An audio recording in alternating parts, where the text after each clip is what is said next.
Hello everyone, this is Amit Suri from Toronto Drivers, your one-stop shop for all the driving solutions. Friends, in one of the recent videos, I'd asked this question, which video would you like me to make first? And a lot of people said that I should be making a video on parallel parking between two cones or two pylons. Hey, that is why I made this video, and thank you very much for responding, and I would want more people to respond to my questions that I asked during the videos so that I can make videos based on those responses. And about parallel parking between cones, a lot of drive test centers have pylons set up at the drive test center. So at those drive test centers, there's no escaping the parallel parking. You have to do parallel parking. So you must know how to park between the two pylons. Hey, parking between two cars is different, or parking behind one car, which is what they make you do most of the times. But that is different from parking between the cones because your reference points change, and that is exactly what I've tried to show in this video. So without further ado, let's take a look at how to parallel park between two pylons.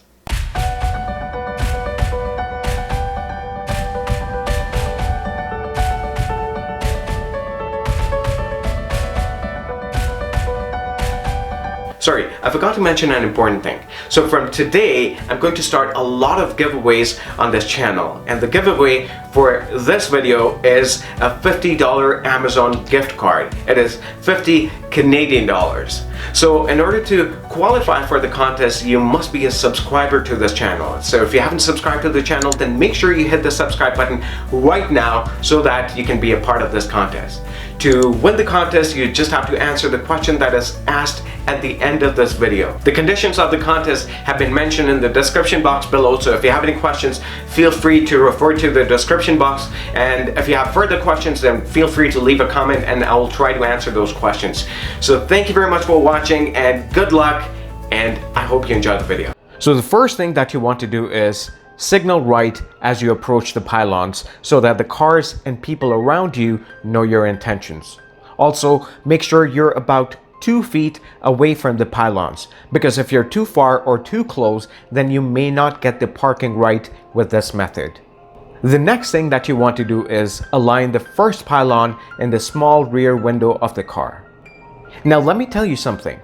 This method may only work in sedans and not other cars like SUVs or trucks or anything. I'll be making more videos for those cars too, but this video is specifically for sedans. So you want to align the pylon in the middle of the small window just like it's shown in the picture. And if you do not have a small window in the car, then you want to align it closer to the end of the window.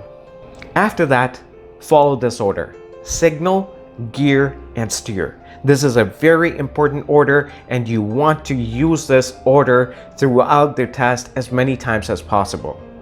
Now, since you already have the right signal on, you don't need to worry about it. You can put the gear in reverse if it isn't already in reverse, and before you steer, you want to check the rear view mirror, side view mirror, and the blind spot to make sure there's no pedestrians or cars around you. After you've done that, turn the wheel 360 degrees to the right.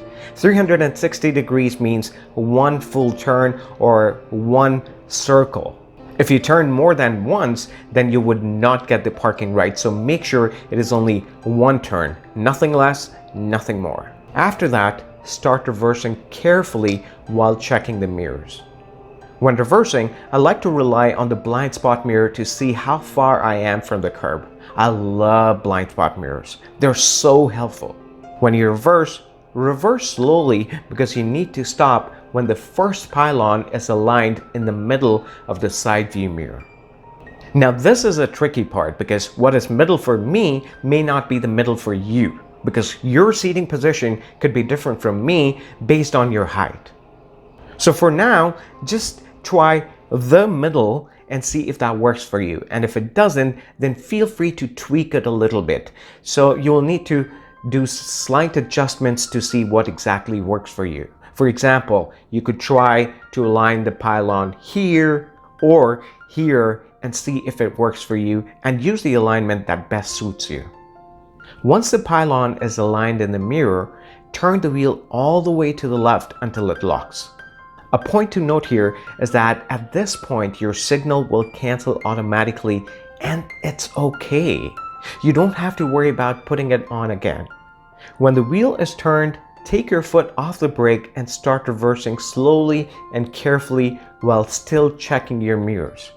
Now in this video, it may seem like I almost hit the second pylon, but trust me, I was about 3 feet far from it. They actually give you a lot of space to fit in a sedan between these pylons. They have to set them up in such a way that even pickup trucks can fit in, because sometimes people bring pickup trucks to do the test. So if you're using a sedan, you're good. So after you're done with the parking, make sure you pull the handbrake and put the gear in park. That will be the end of parallel parking. You don't need to turn off your car at this point because there is still some part of the test remaining.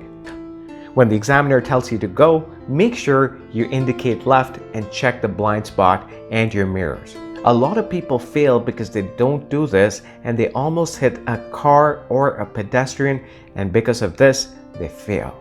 You don't want to do that after a very good parallel parking. So make sure you indicate, look, and then go. So that's that about parallel parking between two cones, and here's the question for the contest. How many times do we need to signal during parallel parking? What is the logically correct number according to you? Mention below in the comment section and the winner will be announced on the 31st of July. Please read the conditions in the description box below to qualify for the contest. Thank you very much for watching, and I'll see you again with another video.